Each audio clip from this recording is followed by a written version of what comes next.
शादी क्या सिर्फ और सिर्फ जो है फाइनेंशियल डिपेंडेंस का ही नाम है?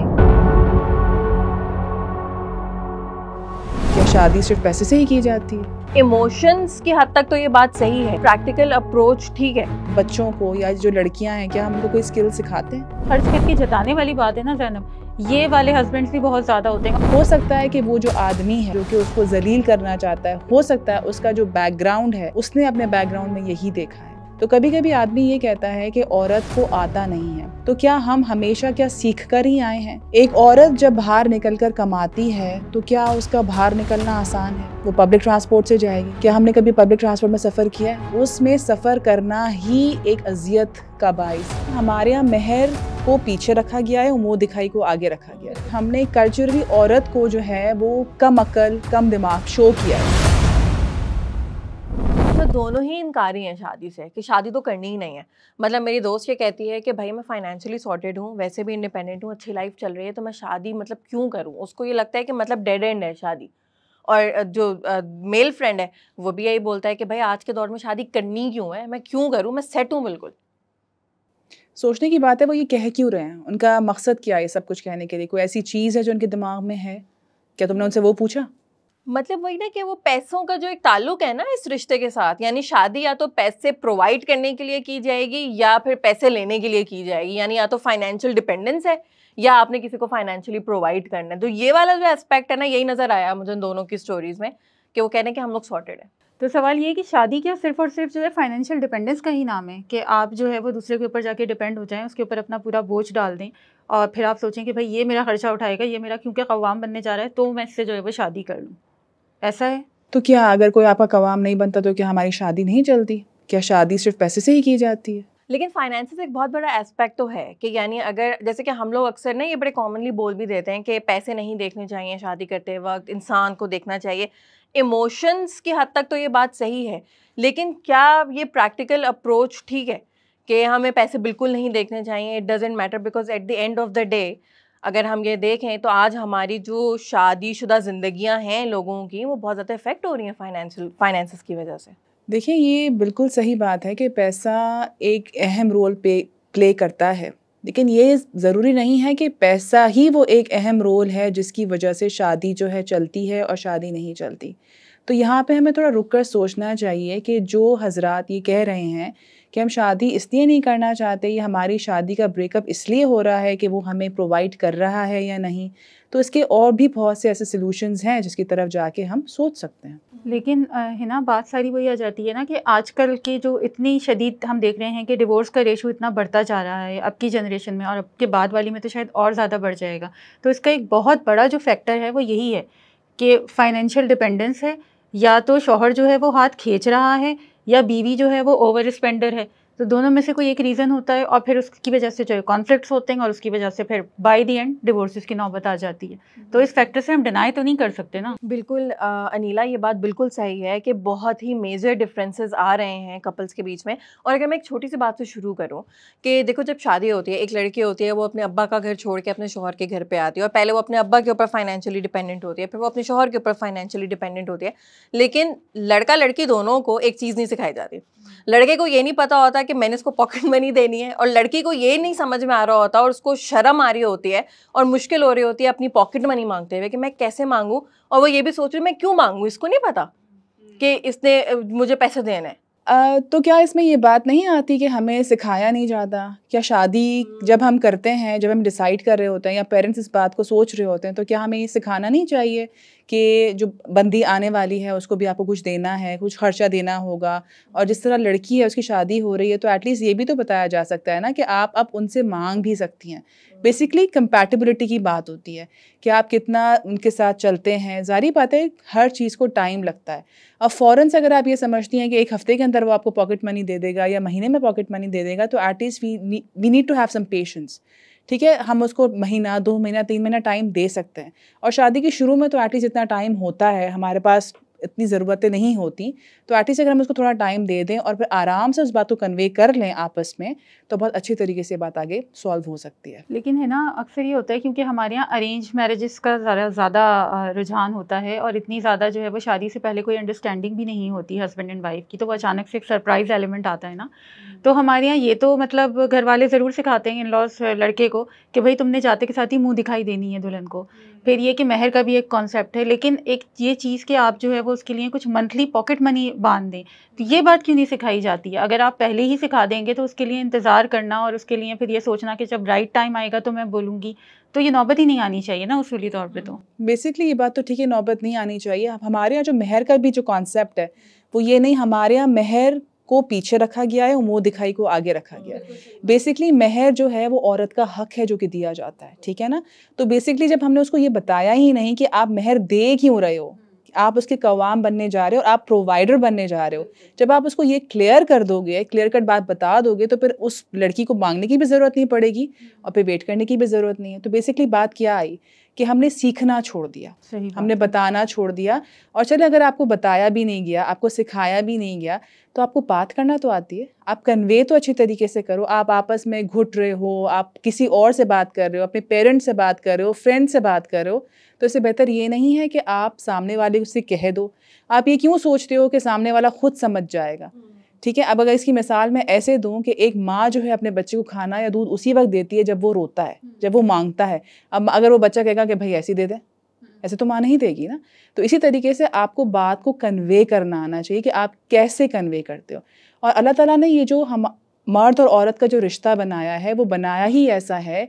अल्लाह ताला ने क्या किया, आप उसका लिबास और वो आपके लिबास हैं। तो जब इतनी बड़ी अल्लाह ताला ने इस चीज़ में कुर्बत डाल दी, तो बेसिकली जो बात लैक करती है, लैक ऑफ कम्युनिकेशन है, किस तरीके से आप उससे बात करते हैं। बिल्कुल। और एक चीज़ जो यहाँ पे बहुत ज़्यादा मैटर भी करती है ना, वो ये कहते हैं कि the type of husband you have, ये भी बहुत ज़्यादा डिपेंड करता है कि आपके पार्टनर की पर्सनालिटी कैसी है। और एक चीज़ हमारा कल्चर जो यहाँ पे, जो तुमने मुँह दिखाई वाली भी बात अभी हम कर रहे थे, हम अपने कल्चर को इतना ज़्यादा प्रायोरिटाइज़ करते हैं। एक सेंटेंस बहुत कॉमनली हम लोग सुनते हैं, एटलीस्ट मैंने तो बहुत सुना है, कि ये एक मशवरा दिया जाता है हस्बैंड्स को कि अपनी तनख्वाह अपनी बीवियों से छुपानी है।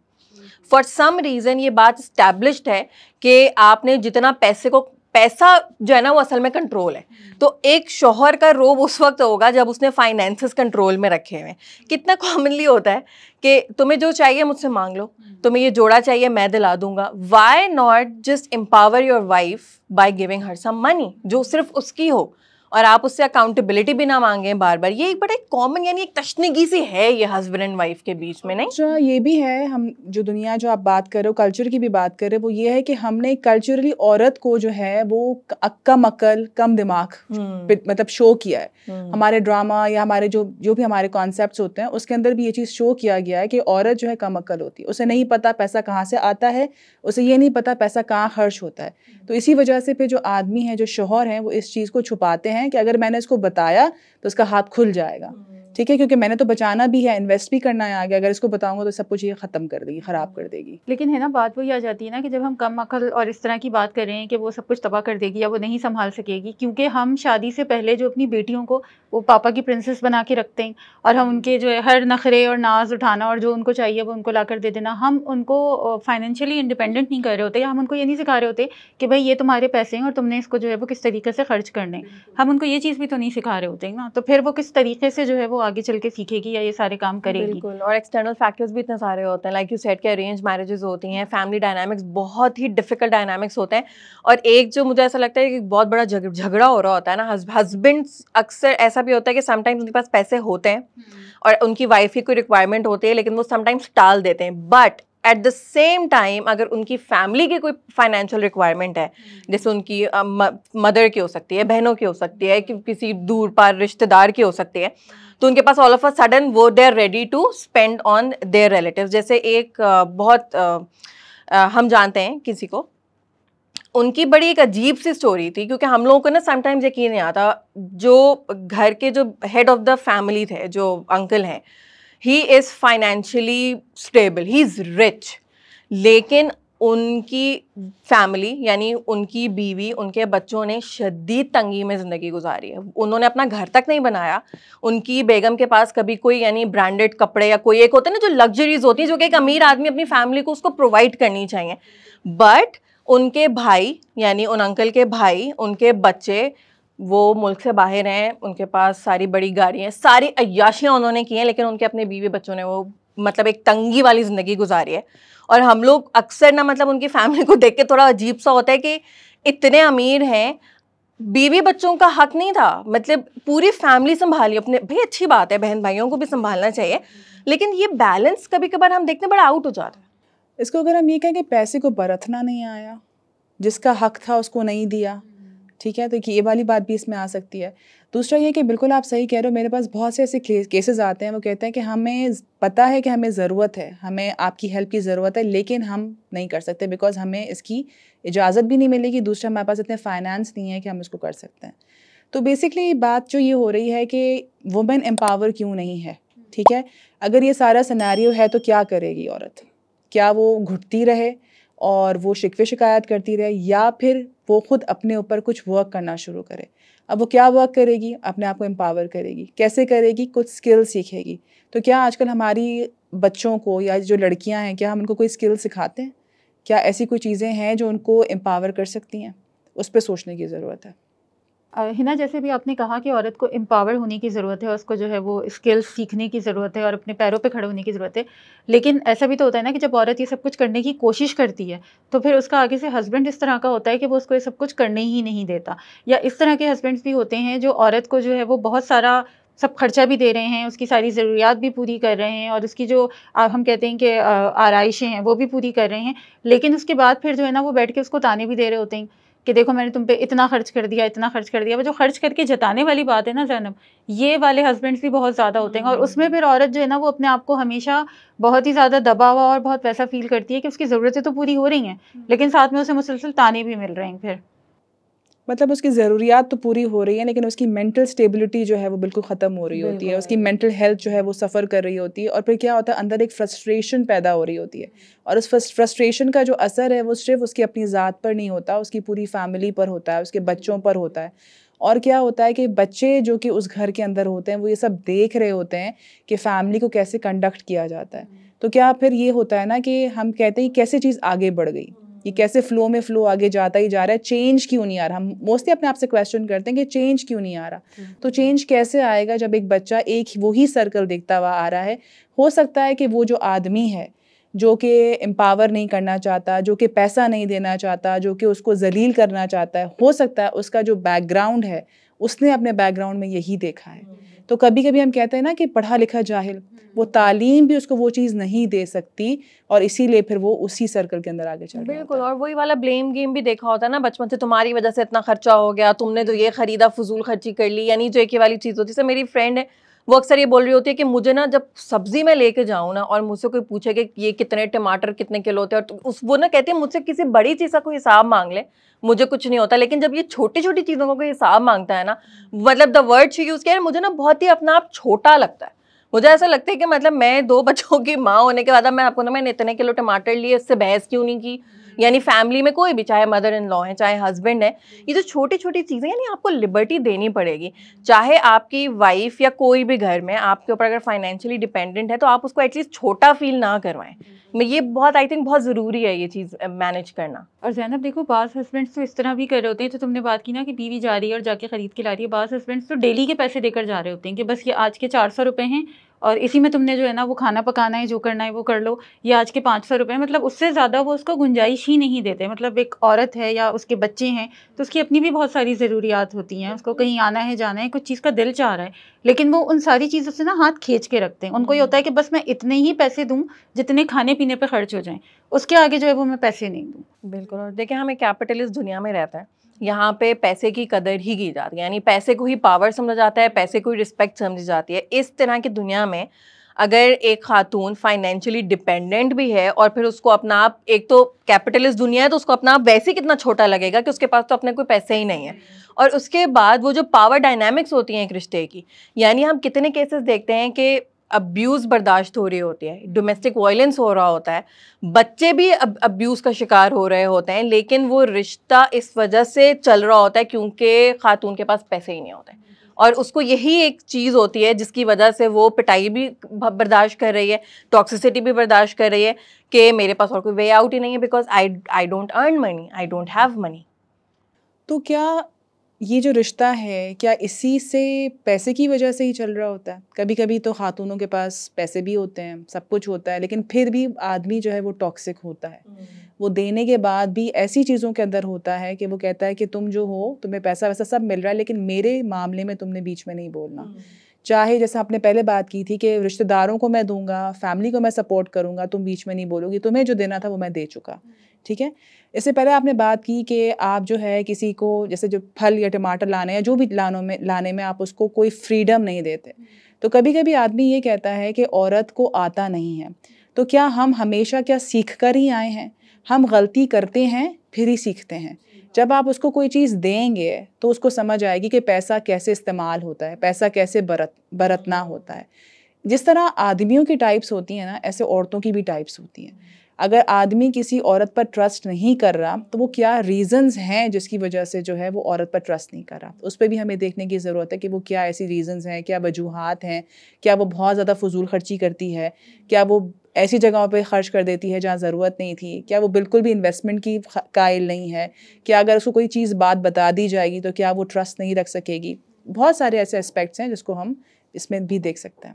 अच्छा, जिस तरह अभी बात की कि हमें जो है वो औरत को एम्पावर करना है और ये सारी चीज़ें, तो बाज़ दफ़ा औरतें जो है ना वो उनको जब नहीं मिल रहा होता तो फिर वो रॉन्ग डायरेक्शंस में चली जाती हैं, वो इजी वे आउट निकालना शुरू कर देती हैं। जैसे वो ड्रामा था मेरे पास तुम हो, उसमें वो तुमसे उसका काम नहीं चल रहा था तो उसको मतलब अलग तरीके का एक उसका जो वो इंटरेस्ट डेवलप हो गया था। तो कितने बड़े बड़े मसाइल इस तरह से जो है वो जनरेट होना शुरू हो जाते हैं, जैसे इनफिडेलिटी की तरफ चले जाती हैं औरतें और ये करना शुरू कर देती हैं। तो हमें ये भी समझाने की ज़रूरत है कि अगर हमें एम्पावर होना है तो उसके लिए भी हमें मेहनत करनी पड़ेगी ना। हमें अपने पैरों पे अगर खड़ा होना है तो हमें मेहनत करनी है, इसका कोई ईजी वे आउट नहीं है। और जो चीज़ गलत है वो हर सेंस में गलत है, चाहे आपके साथ ज्यादती क्यों ना हो रही हो। हलाल वे आउट भी तो है ना, इवन इस सिचुएशन का भी, कि अगर एक खातून जो है अगर वो बिल्कुल ही यानी financially she is like not taken care of at all, सब कुछ बहुत ख़राब है, तो मतलब रिलीजियसली भी तो उसके पास एक वे आउट है। हम लोगों के साथ प्रॉब्लम ये है कि क्योंकि डिवोर्स एक बहुत बड़ा स्टिग्मा है और क्योंकि कल्चरल एस्पेक्ट्स इतने सारे हैं, तो इवन जो अल्लाह ताला ने हमें बहुत सारी चीज़ों में कंडीशंस बताई हुई हैं और कुछ सोल्यूशंस बताए हुए हैं, तो हम उसको भी शायद कहीं ना कहीं अपनी लिस्ट में बहुत नीचे ले जाते हैं। वो इसलिए कि अगर हलाल वे आउट क्या होगा, अगर हम इस सब चीज़ों पे ये देखें कि वाई हम ये करते क्यों हैं। ठीक है, एक औरत कह रही है कि मेरा मियाँ मुझे खर्चा नहीं दे रहा।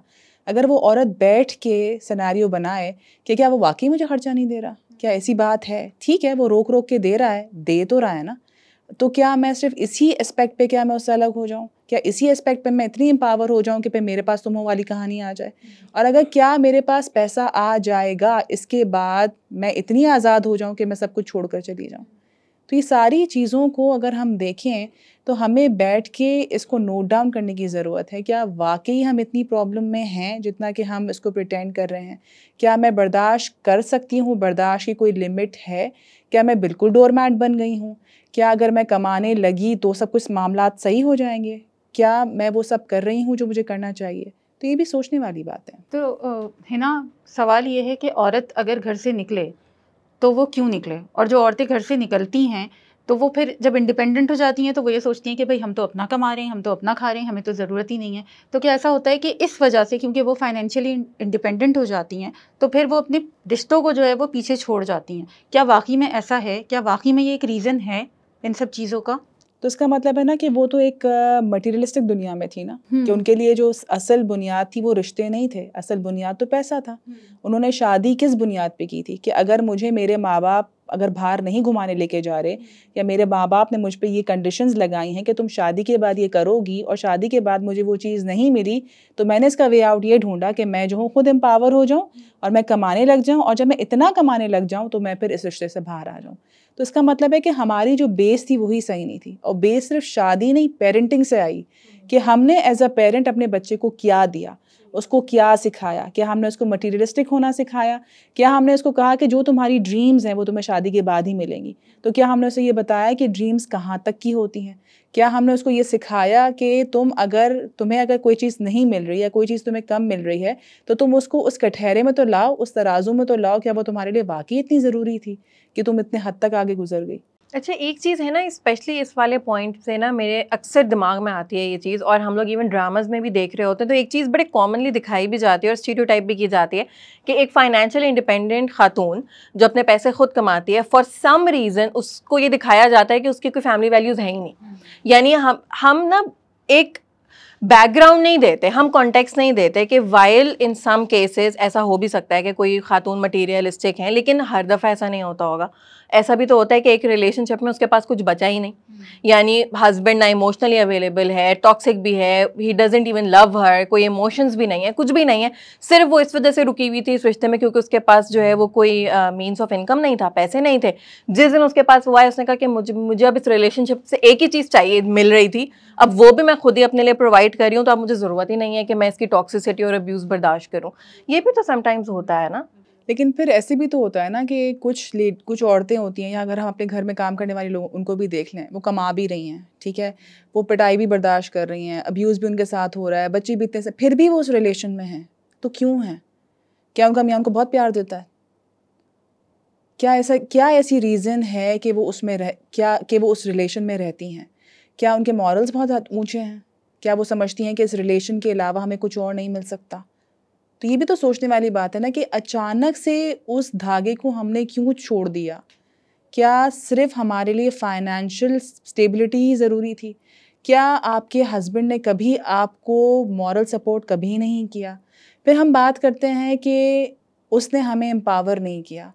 तो बेसिकली हमें पता ही नहीं है कि एम्पावरमेंट होती क्या है। एक औरत जब बाहर निकल कर कमाती है, तो क्या उसका बाहर निकलना आसान है?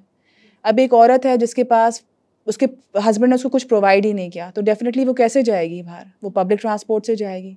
क्या हमने कभी पब्लिक ट्रांसपोर्ट में सफ़र किया है? उसमें सफ़र करना ही एक अज़ियत का बाइस है।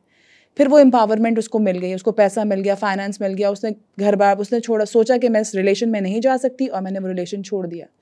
फिर हम जैसे लोग जो ज़माना बैठता है और फिर कहता है कि क्योंकि इसके पास पैसा आ गया, ये इस रिलेशन से बाहर आ गई, ठीक है? तो फिर हम कहते हैं कि जिसने कमाया वो जो है उसकी जो है ना आँखें सर पर आ गईं और जो है ना उससे रिलेशन ख़त्म कर दिया।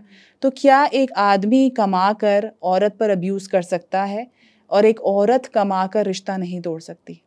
एक ये सवाल आ गया। दूसरा ये सवाल आता है कि एम्पावरमेंट है क्या? एम्पावरमेंट ये नहीं है कि मैं और आप बाहर निकल के कमाना शुरू कर दें। एम्पावरमेंट ये है कि मैं अपने हस्बैंड के साथ उस रिलेशन को कैसे चलाती हूँ। अगर मेरा हस्बैंड मुझे पैसे नहीं देता या वो इस ऐसे सिनेरियो में है, तो क्या मैंने कभी अपने हस्बैंड को ये समझाने की कोशिश की? मेरे पास बहुत से ऐसे केसेस आते हैं जिसमें आजकल जो मेल हैं वो शादी बहुत लेट होती है। तो वो मेरे पास आके जब अपनी बात करते हैं तो वो एंड में ये कहते हैं कि हमारा सुनने वाला कोई नहीं है। तो एग्ज़ैक्टली जो हमारा स्पाउस का रिलेशन है वो भी यही हो गया है कि हम बैठ के सुनते नहीं हैं। हम चाहते हैं कि वो बस खुद से समझ जाए। अब एक शख्स है, वो एक औरत को कह रहा है कि तुम निकम्मी हो, तुम्हें समझ नहीं आता, तुम्हें पैसे की बरतने की वो नहीं समझ नहीं है। तो क्या इस औरत ने कभी पूछा कि वाक़ई मेरे अंदर वो चीज़ नहीं है या आपको कोई और प्रॉब्लम भी है? हम समझते हैं कि आदमी जो है अपनी फ्रस्ट्रेशन मुझ पर निकाल रहा है। क्या मैंने कभी क्वेश्चन किया कि उसको फ्रस्ट्रेशन आई क्यों? अगर उसको मसला है, जैसे मैंने हमेशा अपने पेरेंट्स को साथ-साथ काम करते हुए देखा।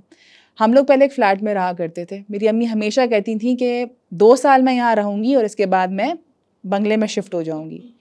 तो हम कहते थे अम्मी पता नहीं कैसी बातें करती हैं, और अल्लाह ताला का करना हुआ, जो भी था अल्लाह ताला ने हमें एक अच्छे घर में ले गए। मेरे जो भाई हैं वो मेरी अम्मी को सेक्रेटरी बोलते हैं। वो कहते हैं कि मेरी अम्मी को मतलब ईच एंड एवरीथिंग पता है अब्बू की।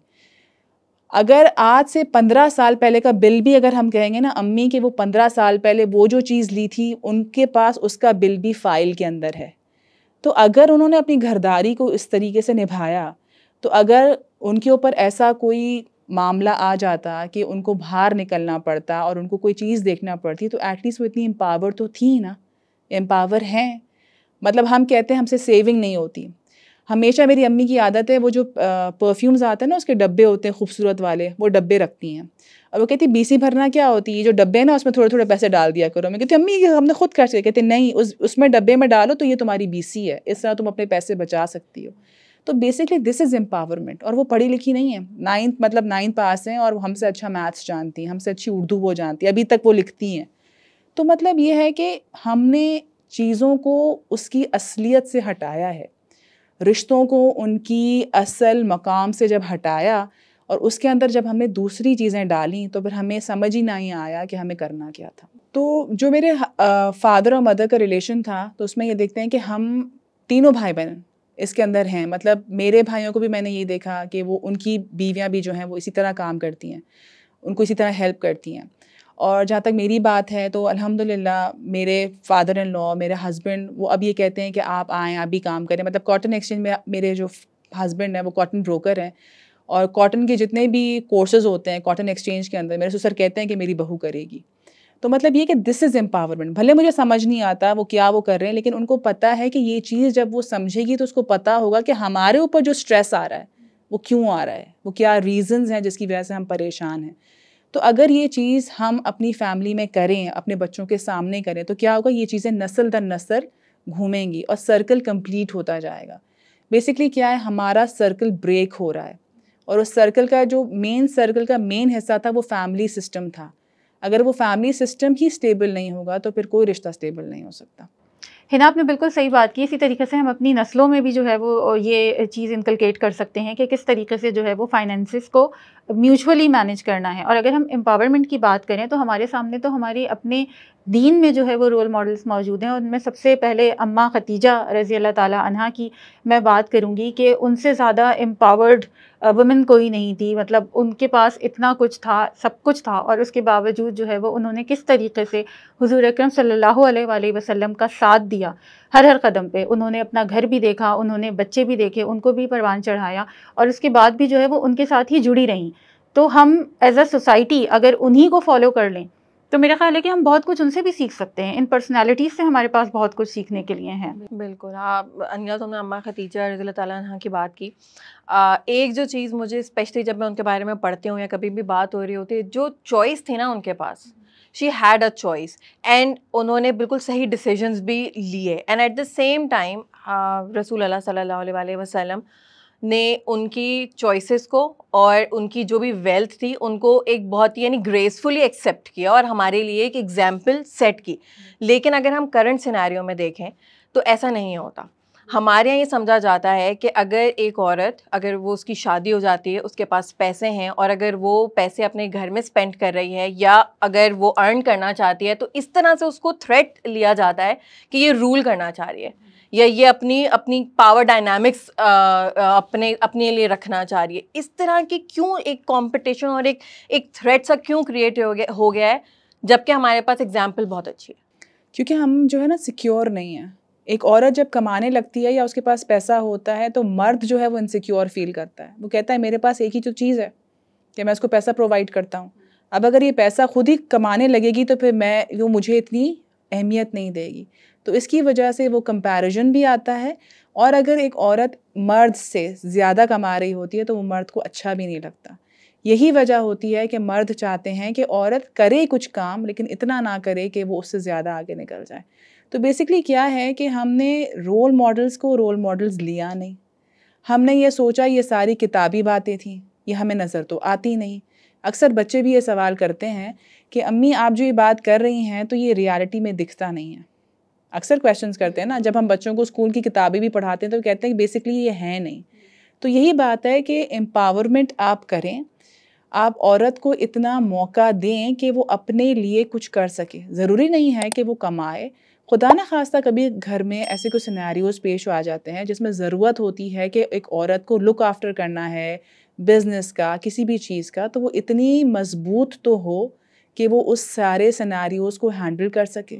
एक औरत इतनी मजबूत तो हो कि अचानक से किसी की डेथ, अचानक से कोई लॉस, अचानक से कोई फाइनेंशियल इशू आ जाए तो उसको पता तो हो।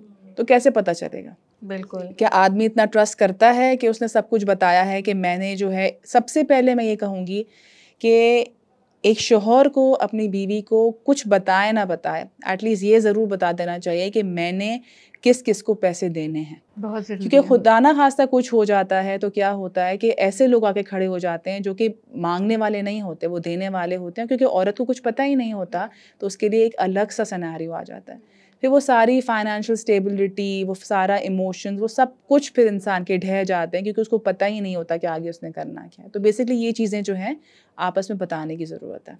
और हमारी सोसाइटी का तो अलमिया यही है कि हम जो है वो इस चीज़ को सीरियस लेते ही नहीं हैं। बिल्कुल 2022 की जो है वो रिपोर्ट है 2022 की, ग्लोबल जेंडर गैप इंडेक्स वालों की, और उनके अकॉर्डिंगली पाकिस्तान का नंबर जो है वो 156 कंट्रीज़ में से 145th नंबर पे आता है वुमेन एम्पावरमेंट को लेके।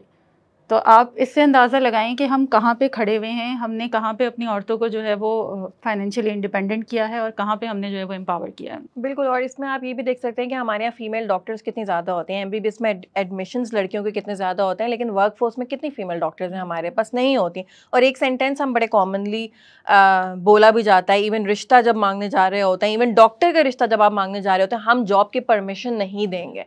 जो ये एक जो चॉइस एक्सरसाइज ना करने वाली जो एक अथॉरिटी आती है ना, मुझे ऐसा लगता है कि ये जो जस्ट दिस फीलिंग कि you are not in control of your life decisions, कि हम ना बैठ के तुमसे बात कर रहे हैं, हम तुम्हें बता रहे हैं तुम्हें परमिशन नहीं है, हम अलाउ ही नहीं करेंगे, लेकिन हमें डॉक्टर चाहिए, हम अलाउ नहीं करेंगे। और ये तो एक अलग डिबेट भी है।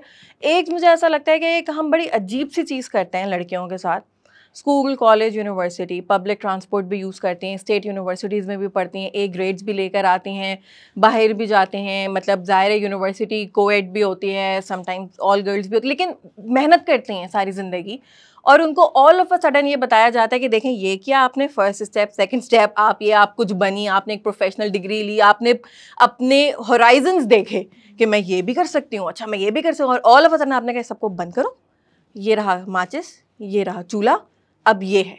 And all of a sudden, मतलब जैसा आपने बोला ना कि भाई कभी ऐसा भी तो हो सकता है ना कि कोई ज़रूरत पड़ सकती है, किसी के हस्बैंड्स की डेथ हो जाती है जल्दी, किसी के फादर्स अवेलेबल नहीं होते हैं उनको फाइनेंसेस प्रोवाइड करने के लिए, एक औरत को अपने बच्चों के लिए भी पैसे कमाने पड़ सकते हैं। तो क्या ये ठीक है, चलो स्किल्स डेवलप हो जाएं या कोई भी अर्निंग मीन्स, या उसकी एटलीस्ट पर्सनैलिटी ऐसी हो कि वो दुनिया का मुकाबला तो कर सके। और ये सिर्फ औरतों के साथ नहीं होता, ये मर्दों के साथ भी होता है कि वो अलग डिग्री लेते हैं और फिर उनके ऊपर एक डंडा हो जाता है कि अब आपने बिजनेस में आना है, फैमिली बिजनेस में आना है, तो उनके लिए भी तो सारे होराइजन्स बंद कर दिए जाते हैं ना। तो बेसिकली ये मैं बात ये नहीं है कि औरत के साथ हो रहा है या मर्द के साथ हो रहा है, बेसिकली इशू ये है कि जो इनकी पीछे चलाने वाले जो लोग हैं ना, मतलब कि आप पेरेंट्स समझ लें या कल्चर, उन सबको एक नए स्टार्ट की ज़रूरत है कि जब उनको एक नया स्टार्ट मिलेगा तो वो फिर अपॉर्चुनिटीज़ देंगे। अगर हमने सारी जो अभी सारी बातें की उसमें क्या था कि हमने कहीं भी वे आउट नहीं दिया। अगर एक औरत एक ऐसे रिलेशन में है जो कि टॉक्सिक है, तो वो औरत उस रिलेशन से बाहर भी नहीं जा सकती।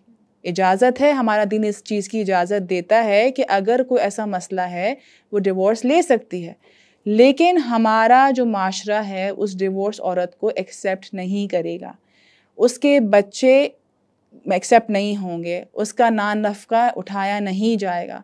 तो क्या हमने ये नहीं किया कि सारे हलाल तरीक़ों को बंद करके हराम के ऑप्शंस खोल दिए? बिल्कुल। हलाल तरीका क्या था? आदमी कवाम था, मर्द कवाम था, उसको पैसा प्रोवाइड करना था। कहीं भी ये नहीं लिखा हुआ कि तुम उसको पैसा जो है रोक रोक के प्रोवाइड करो, बल्कि हदीस में आता था, हदीस में है कि मैं सबसे बेहतरीन जो सदका है या सबसे बेहतरीन जो मैं पैसा खर्च करता हूँ या जो मैं देता हूँ वो मैं अपनी फैमिली पे करता हूँ। तो ये सब चीज़ें कहाँ चली गई? हमारे सबकॉन्शियस माइंड में भी नहीं रही। हम समझते हैं कि हमने सेव करना है क्योंकि हमें कल का नहीं पता। तो कल का तो किसी को भी नहीं पता। अगर मैं इस पैसे को बचा बचा के रखूँ और अपनी करंट ज़िंदगी को मैं ख़त्म कर दूँ, प्रेजेंट में मैं ना रहूँ, तो फिर मेरी ज़िंदगी का फ़ायदा क्या है? मैं तो अपनी ज़िंदगी को जो करना है वो भी नहीं कर पाऊँगी। बिल्कुल। तो फिर हिना और नीला बात फिर इसी सवाल पे आ गई है, शुड वुमेन अर्न मनी? मैं तो ये कहूँगी कि वुमेन शुड अर्न मनी, लेकिन हर चीज़ की तरह उसका जो एस्पेक्ट हो वो पॉजिटिव हो। वो ये ना कहे कि मैं अर्न करती हूँ तो मैं कोई बहुत बड़ी चीज़ हो गई, तो फिर बात वही हो गई ना कि मर्द और औरत में फ़र्क नहीं रहेगा, मेंटालिटी सेम हो गई, ठीक है ना। तो वो अर्न करे वो अपना अगर हिस्सा डालना चाहती है डाले, नहीं डालना चाहती है ना डाले, उसके अपने जो एक्सपेंसेस है वो करना चाहती है करे। क्योंकि ज़रूरी नहीं है कि एक औरत सिर्फ अपना पैसा या अपनी ज़रूरियात को पूरा करने के लिए कमाना चाहती है। कभी कभी क्या होता है, बल्कि मैं तो ये कहती हूँ, मेरे पास जो क्लाइंट्स आते हैं मैं इनको ये कहती हूँ बिज़ी हो जाओ। जब तुम बिज़ी रहोगे तो घर की पॉलिटिक्स से भी दूर रहोगे, खुद भी सुकून में रहोगे, अपनी आने वाली नस्लों को भी सुकून में रखोगे और आदमी को भी सुकून में रखोगे, ठीक है ना। औरत अर्न करे, लेकिन वो ये ना सोचे कि मैं ये अर्न क्यों कर रही हूँ क्योंकि मुझे सिर्फ पैसा चाहिए। पैसा नहीं, दिमागी सुकून चाहिए। वो हमें सकीनत चाहिए जो कि खो चुकी है। अगर मैं पैसा अर्न इसलिए करूँगी कि मेरे पास जब इतनी पावर आ जाएगी कि जो मुझे पैसा दे रहा है मैं उसको बोलूँगी मेरे पास है, बाय बाय, मैं जा सकती हूँ, नहीं। मैं पैसा इसलिए अर्न कर रही हूँ कि हम दोनों मिलकर इस ज़िंदगी को और मज़ीद बेहतर बना सकते हैं। अगर हमारा ये कॉन्सेप्ट है कि मैं अपनी ज़िंदगी को बेहतर बनाना चाहती हूँ ताकि मैं इस उम्मत के काम आ सकूं, इस उम्मत के लिए कुछ दे सकूं, कुछ कर सकूं, तो समझे मेरी ज़िंदगी का जो मकसद है वो पूरा हो गया। कोई तो मेरा पर्पस था ना इस ज़िंदगी में आने का। पर्पस ज़िंदगी का शादी नहीं, पर्पस ज़िंदगी का पैसा नहीं, पर्पस जो ज़िंदगी का अल्लाह ताला ने दिया है वो ये है कि हम अल्लाह की इबादत करें, हम अल्लाह के आगे सजदा करें। और वो सजदा ये नहीं है कि हम सिर्फ नमाज पढ़ते हुए ही सजदा करें। वो सजदा ये है कि अल्लाह ताला ने जो मेरे लिए लिखा है इस दुनिया में वो एहसन तरीके से मुझे मिल जाए, और जो चीज़ मुझे मिली है उस पर शुक्र ताकि अल्लाह ताला मुझे मज़ीद दें, और जो चीज़ मुझे नहीं मिली उस पर भी शुक्र कि अल्लाह ताला अगर मुझे नहीं मिली उससे बेहतर मुझे दे दें। तो बेसिकली ये है हमारी ज़िंदगी का आउटकम। हिना, आपने बात की कि जो है वो औरतें जो है वो उनको भी जो है कमाना चाहिए और उनको भी जो है वो अपने एक स्टेबिलिटी, अपनी फाइनेंशियल स्टेबिलिटी क्रिएट करनी चाहिए। लेकिन फिर ये भी देखने में आता है कि कुछ घर ऐसे हैं कि औरतें भी कमा रही हैं, फाइनेंशियल इंडिपेंडेंट हैं, और मर्द भी कमा रहे हैं और दोनों अच्छा कमा रहे हैं, तो उनका घर जो है वो एक अच्छे स्पेंडिंग के तौर पर अगर हम देखा जाए तो एक अच्छे तरीके से चल रहा है। उसके बावजूद उनके बीच में इस कदर नाचाकियाँ हैं और उन लोगों में आपस में किसी किस्म की कोई ट्रस्ट इश्यूज़ हैं बहुत ही ज़्यादा, वो एक दूसरे पर ट्रस्ट नहीं करते हैं, किसी किस्म की कोई कंपैटिबिलिटी नहीं है। तो फिर ये क्यों होता है? बात वहीं घूम फिर कर आ जाएगी पेरेंटिंग पे कि उन्होंने देखा किया था, क्या उन्होंने ऐसे ही रिश्ते देखे थे। और दूसरा ये है जो मैंने बात पहले भी कही थी कि लैक ऑफ कम्युनिकेशन की वजह क्या है, कंपैटिबिलिटी क्यों नहीं है। अगर कमा रहे हैं पैसा तो पूरा हो गया ना, जैसे हमने पहले बात की थी कि फाइनेंस ना होने की वजह से जो है औरत छोड़ के चली गई, तो पैसा तो यहाँ पूरा है, लेकिन क्या कमी है? आपकी इज्जत, आपकी रिस्पेक्ट, आपके जो है ना वो मुकाम जो देना था उस मुकाम की कमी है कि तुम भी एक पैसा कमाने की मशीन हो और मैं भी एक पैसा कमाने की मशीन हूँ। तो इससे ये हमारे सामने आता है कि पैसा असल चीज़ नहीं है शादी के लिए। कमाना और अपने आप को स्टेबल करना, एम्पावर करना जो है असल चीज़ नहीं है। शादी के लिए रिस्पेक्ट होना, लव होना, इज़्ज़त जो है ना बहुत ज़्यादा इम्पॉर्टेंट है, और साथ में ट्रस्ट बहुत ज़्यादा इंपॉर्टेंट है जो कि शादी के रिश्ते को लेके आगे चल। और कोई भी पार्टनर अपने आप को सफोकेटेड फील ना करे कि यार ये मैंने क्या कर दिया, किसी भी चाहे इमोशनली या फाइनेंशियली या किसी भी तरह से। जैसे अभी हम यही बात कर रहे थे ना कि शुड वुमेन अर्न मनी, और हम एम्पावरमेंट की भी बात कर रहे थे। मुझे ऐसा लगता है स्पेशली जो ये वाला एंगल है ना, जॉब करना और करियर और पैसे कमाना, स्किल सीखना, ये सारा कुछ आई थिंक आपकी चॉइस है। मुझे ऐसा लगता है कि एक खातून के पास ये चॉइस होनी चाहिए अगर उसको पैसे कमाने हैं, कंसिडरिंग कि उसकी क्या रिस्पॉन्सिबिलिटीज़ हैं। ऑब्वियसली ये नहीं है कि आप अपनी फैमिली को अबैंडन करके, और जो किसी को भी ये नहीं करना चाहिए, वो तो एक एक्सट्रीम केस है। लेकिन नॉर्मली जनरली अपनी लाइफ में एक इंसान क्या करना चाहता है, छोटी छोटी ख्वाहिशात होती हैं समटाइम्स कि कोई पेंटिंग स्किल सीखनी है, कोई फोटोग्राफी कोर्स करनी है, यानी बहुत छोटी सी कोई कुरान समझना है, क्लासेस लेनी है, हफ्ते में 2 घंटे चाहिए। मतलब आई थिंक कि इतनी चॉइस ज़रूर होनी चाहिए कि वो फाइनेंशियल डिसीजंस भी बना सके, तरबियत भी तो करनी है। तो अपने बच्चों को रोल मॉडल सिर्फ अपने अब्बा को तो नहीं देखना ना, उन्होंने ये भी तो देखना है कि हमारी अम्मा ने हमें क्या स्किल्स सिखाए, उन्होंने हमें और क्या ऐसी यानी लाइफ स्किल्स या ज़िंदगी गुजारने के ऐसे कौन से उसूल थे जो हमने अपनी अम्मा से सीखे, वो कैसे आएंगे उनके अंदर जब अम्मा खुद ही अपनी लाइफ में स्टैगनेंट हो गई। तो वो उनकी जब अपनी ग्रोथ नहीं होगी तो वो बच्चों के साथ ग्रो किस तरह से करेंगे। सो आई रियली थिंक कि चॉइस इज़ वेरी इंपॉर्टेंट, और आपका रिलेशनशिप बहुत हेल्दी रहता है चाहे आपके फाइनेंसेस कम हो, आप पास कम पैसे हों, आप छोटे घर में रहते हो, आप तंगी से ज़िंदगी गुजारें, लेकिन अगर आपका दम नहीं घुट रहा ना एक ज़िंदगी से या एक रिश्ते से, तो आई थिंक आप निभा लेते हैं उस रिश्ते को। और अगर आपका दम घुट भी रहा है, ठीक है, और अगर आप ऐसे रिलेशन पे हैं तो जैसे हमें एक एग्ज़िट है, एग्ज़िट भी मिल सकता है। दूसरा ये अभी भी बात ये रह गई कि ट्रस्ट क्यों नहीं है। हम क्यों नहीं चाहते कि एक बीवी को पता चले कि वो क्या कमाता है। हम क्यों नहीं चाहते एक मर्द को पता चले कि उसकी बीवी क्यों कमाती है, क्या कमाती है, कैसे कमाती है।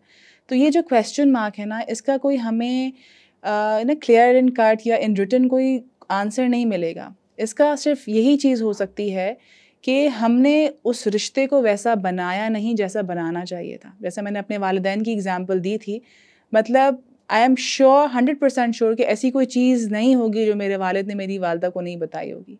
और इवन दो उनकी उस बात से मेरे भाई भी जो हैं कोई ऐसी चीज़ें होती थी तो मेरी भाभियाँ कहती थी कि अम्मी के पास रखवा दो, अम्मी जो है ना ऐसा सेव रखेंगी कि मतलब she knows how to keep the things.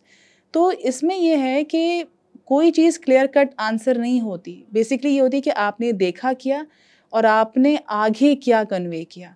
अगर आपके रिलेशन में या आपके सराउंडिंग में या आपके अतराफ़ में ऐसे कोई आपको लोग दिखते हैं या आपको अपने ही रिलेशन में ऐसी कोई चीज़ें दिखती हैं तो एटलीस्ट हम उसको करेक्ट कर सकते हैं, हम ट्रस्ट को ला सकते हैं। अगर अभी हमारे जो सुनने वाले हैं या देखने वाले हैं सुन रहे हैं, कोई ऐसी चीज़ उनको क्लिक कर रही है कि यार हमें बता देना चाहिए था, शेयर कर लेना चाहिए था, तो उसमें कोई बुराई नहीं है। बिल्कुल। और मुझे ऐसा लगता है कि यहाँ पे जो ना एक जो हमारे डिफरेंस ऑफ फाइनेंशियल गोल्स हैं वो भी बहुत ज़्यादा मैटर करते हैं। कि होता ये है कि एक पार्टनर जो है उसकी प्रायोरिटीज़ फाइनेंसिस को लेके बिल्कुल अलग हैं और दूसरे की जो है वो बिल्कुल अलग हैं।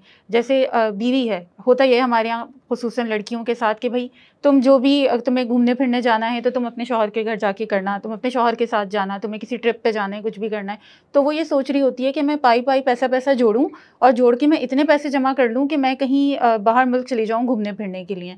वो कर रही है। शौहर कह रहा है कि नहीं, मैं ये चाहता हूं कि मैं पैसा जमा करूं और मैं कहीं पे इन्वेस्ट कर लूं जिससे मुझे जो है वो हर मंथ एक इनकम का मेरा एक मजीद ज़रिया जो है वो खुल जाए।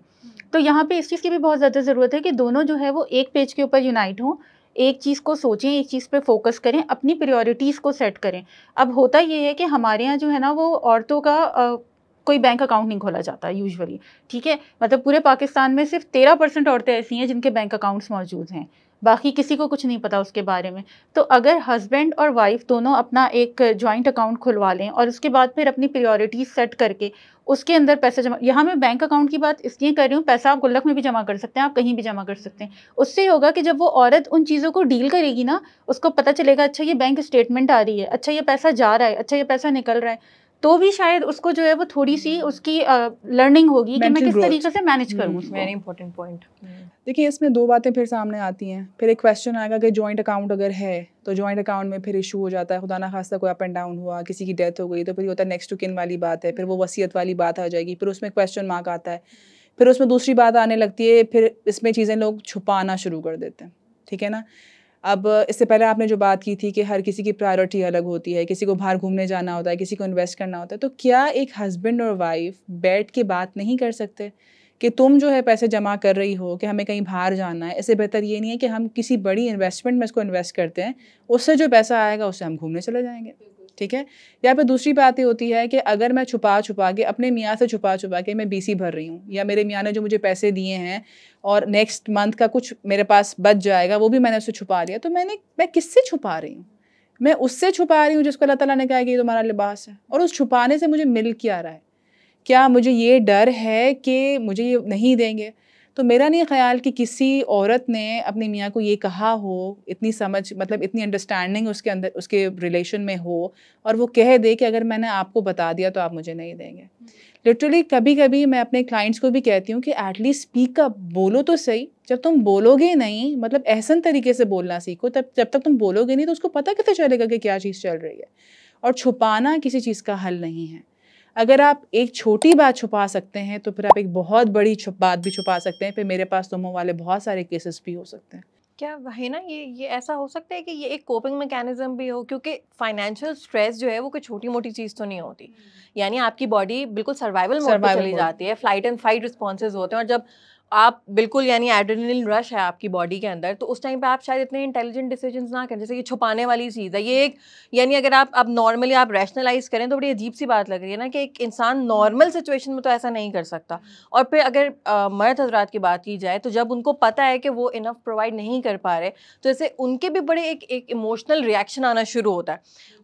मतलब वो शायद सेल्फ इस्टीम उनकी शायद लो हो रही होती है, या वो खुद फ्रस्ट्रेटेड होते हैं, या उनको खुद शायद कभी कभार एम्बैरस भी हो रहे होते हैं कि मैं नहीं अपनी फैमिली को रख पा रहा, उस चक्कर में वो गुस्सा कर रहे होते हैं, उस चक्कर में वो उल्टा इमोशनली डिस्टेंट हो रहे होते हैं, या एक लैक ऑफ इंटीमेसी उनकी तरफ से आना शुरू हो जाता है बिकॉज वो एक स्ट्रेस से गुजार रहे हैं। तो क्या ये हो सकता है कि ये स्ट्रेस रिस्पॉन्स आ रहा हो, इस तरह के जो ये बिहेवियर्स हैं? स्ट्रेस रिस्पॉन्स डर है ना, बेसिकली तो खौफ है इस चीज़ का कि अगर मैंने ये नहीं किया तो फिर ये हो जाएगा। तो अगर इस खौफ को एक मंथ हम जाहिर कर दें तो क्या होगा? अगर वो मर्द कहे कि यार मैं तुम्हें मैं इसलिए नहीं दे रहा कि मेरे पास तो है ही नहीं ना इतना, जिसके पास है और अगर वो नहीं दे रहा तो कभी बीवी सवाल तो कर ले कि ऐसा क्या रीज़न है कि आप नहीं दे रहे। और सिर्फ वही मर्द जो है अगर आप कहीं बाहर जाओ तो आपके ऊपर खर्च कर देता है, आपको डिनर करा देगा, लेकिन वो आपके हाथ में पैसे नहीं रखेगा। तो बात वही है कि क्या हमने सही तरीके से बात को कन्वे करना सीखा? क्या हम समझते हैं कि ये सारी चीज़ें करके हम अपने रिश्ते को बचा सकते हैं? क्या हमारे लिए हमारे रिश्तों में प्रायोरिटी क्या है? पैसा है, इंटीमेसी है, कंपैटिबिलिटी है, बात है, प्यार है, रिस्पेक्ट है, ये सारी चीज़ें मैटर करती हैं। यानी सेफ फील करें, आपके पार्टनर के साथ आपको सेफ फील करना चाहिए और आपको एफर्ट ज़रूर करनी चाहिए रिलेशनशिप में। अगर आपको लग रहा है कि यार हो सकता है इसको लग रहा हो कि मैं इस पर गुस्सा कर रहा हूँ, तो मुझे भी बता देना चाहिए कि यार आई एम सॉरी, मैं गुस्सा कर गया, लेकिन मैं खुद बहुत परेशान हूँ। बिल्कुल बिल्कुल, आप शेयर कर लेना। और जब आप छोटी छोटी चीज़ों को शेयर करने लगेंगे ना अपने पार्टनर से, तो फिर वो जो बात है ना हाइड वाली, वो फिर हाइड नहीं करेंगे आप, क्योंकि आप इतना फ्री फील करेंगे, सेफ फील करेंगे कि मैं इसको जो भी बताता हूँ, मतलब शौहर कहेगा और बीवी कहेगी कि मैं जो भी इसको बताती हूँ वो सुनते हैं, रिएक्ट नहीं करते, क्योंकि बेसिकली हमारा रिएक्शन ही हमारे जो रिलेशन को मैटर करता है। सही। तो यानी कि कम्युनिकेशन इज़ द की। अगर हम प्रॉपरली कम्युनिकेट करेंगे तो ये वाले डिफरेंसेस भी हमारे जो हैं वो ख़त्म हो जाएंगे। लेकिन है ना, ये तो बात हो गई कि हम आपस में कम्युनिकेट कर रहे हैं। बाज़ दफ़ा आपस में कम्युनिकेट करके भी कोई रिजल्ट नहीं निकलता, तो क्या ऐसी कोई काउंसलिंग है जो इन चीज़ों में भी हेल्प कर सकें? हस्बैंड एंड वाइफ दोनों जाके साथ बैठें, जाके काउंसलिंग लें और फिर वो अपने फाइनेंशियल उनकी जो मिसमैनेजमेंट है उसको जो है वो मैनेज करना सीखें। बिल्कुल होती हैं, रिलेशनशिप काउंसलर्स होते हैं जिनके पास आप जाके हेल्प सीख कर सकते हैं। लेकिन उसमें भी ये है कि देखें, जब कोई रेडी होगा तो उसको कोई बात समझाई जा सकती है, जब कोई रेडी नहीं होगा तो फिर वो आपके पास सुनने ही नहीं आएगा। तो हेल्प इज़ ऑलवेज़ अवेलेबल और हेल्प लेनी चाहिए, क्योंकि कभी कभी ये सारी बातें ऐसी लगती हैं कि बहुत नॉर्मल हैं, लेकिन आप उस स्ट्रेस से गुजर रहे होते हो कि आपको उसका वे आउट नहीं मिल रहा होता। तो कभी कभी आप नॉर्मल किसी से बात भी कर लेते हो, किसी है प्रोफेशनल से, तो फिर आपको हेल्प मिल जाती है। भाई अगर आपके पास बहुत ज़्यादा पैसे हैं और आप एक गाड़ी अफोर्ड कर सकते हैं, आपके स्पाउस के पास भी बहुत ज़्यादा पैसे हैं, वो भी एक गाड़ी अफोर्ड कर सकते हैं, और आप दोनों को कहीं सफ़र पे जाना है, तो क्या आप दोनों अपनी अपनी अलग अलग गाड़ियाँ लेकर जाएंगे या एक साथ एक ही गाड़ी में बैठ के जाएंगे? भाई असल मकसद तो सफ़र को खूबसूरत बनाना है, कोई मुकाबलेबाजी करना थोड़ी है। शादी भी ऐसी ही एक खूबसूरत सफ़र है, इसको मज़ीद खूबसूरत आप बना सकते हैं लव, रिस्पेक्ट और ट्रस्ट के साथ। ये तीनों चीज़ें होंगी तो आप कम पैसों में भी बहुत अच्छे से सर्वाइव कर लेंगे, और अगर ये तीनों चीज़ें नहीं होंगी तो बहुत सारा पैसा भी आपको कम लगेगा। भाई अब देखें ना, शादी तो बिल गेट्स की भी टूट गई।